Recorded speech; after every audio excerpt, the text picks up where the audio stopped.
السلام علیکم ورحمۃ اللہ وبرکاتہ۔ محترم ناظرین، میں مفتی محمد فرمان قاسمی اپنے یوٹیوب چینل اسلام ٹوڈے آفیشل پر آپ کا خیر مقدم کرتا ہوں اور امید کرتا ہوں کہ آپ سب خیریت سے ہوں گے۔ محترم ناظرین، ایک اور سوال اور اس کا جواب لے کر میں آپ کی خدمت میں حاضر ہوا ہوں۔ آج کا سوال یہ ہے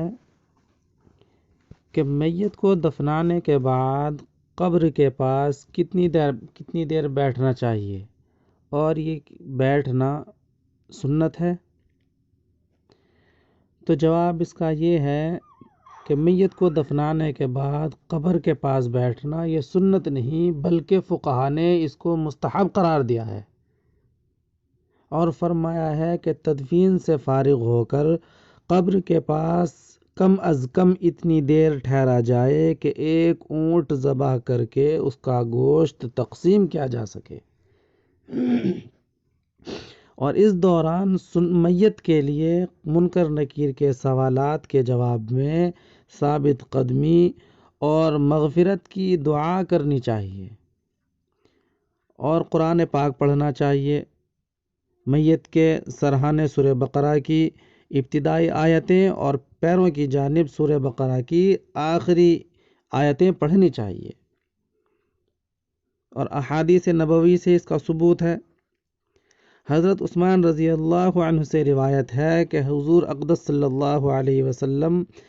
میت کو تدفین کرنے کے بعد کچھ دیر ٹھہرتے اور فرماتے کہ اپنے بھائی کے لیے دعائے مغفرت کرو اور اللہ تعالیٰ سے اس کے لیے منکر نکیر کے سوالات کے جواب میں ثبات قدمی کا سوال کرو، کیونکہ اب اس سے سوال کیے جائیں گے۔ اور دوسری روایت حضرت عبداللہ ابن عمر رضی اللہ عنہ سے ہے، وہ فرماتے ہیں کہ میں نے حضور اقدس صلی اللہ علیہ وسلم کو یہ فرماتے ہوئے سنا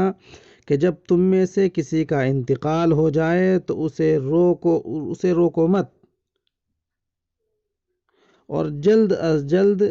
اس کی قبر تک اس کو پہنچاؤ، اور دفن کے بعد اس کے سرہانے سورہ بقرہ کی ابتدائی آیتیں شروع سے ہم المفلحون تک اور پایتی جانب سورہ بقرہ کی آخری آیت آمن الرسول سے آخر تک پڑھیں۔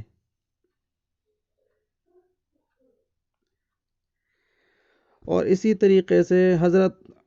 عمر بن العاص رضی اللہ عنہ نے سکرات کی حالت میں اپنے بیٹے سے فرمایا، جب میرا انتقال ہو جائے تو میرے جنازے کے ساتھ کوئی نوحہ کرنے والی نہ جائے، اور جب تم لوگ مجھے دفن کر چکو تو مجھ پر تھوڑی تھوڑی مٹی ڈالنا، اس کے بعد میرے قبر کے ارد گرد اتنی دیر ٹھہرو کہ ایک اونٹ ذبح کر کے اس کا گوشت تقسیم کیا جا سکے، تاکہ تمہاری وجہ سے مجھے انس رہے اور میں جان سکوں کہ میں اپنے پروردگار کے فرشتوں کا جواب دے رہا ہوں۔ تو یہ قبر کے پاس بیٹھنا اور ٹھہرنا کچھ دیر یہ مستحب ہے۔ اللہ عمل کی توفیق عطا فرمائے، آمین۔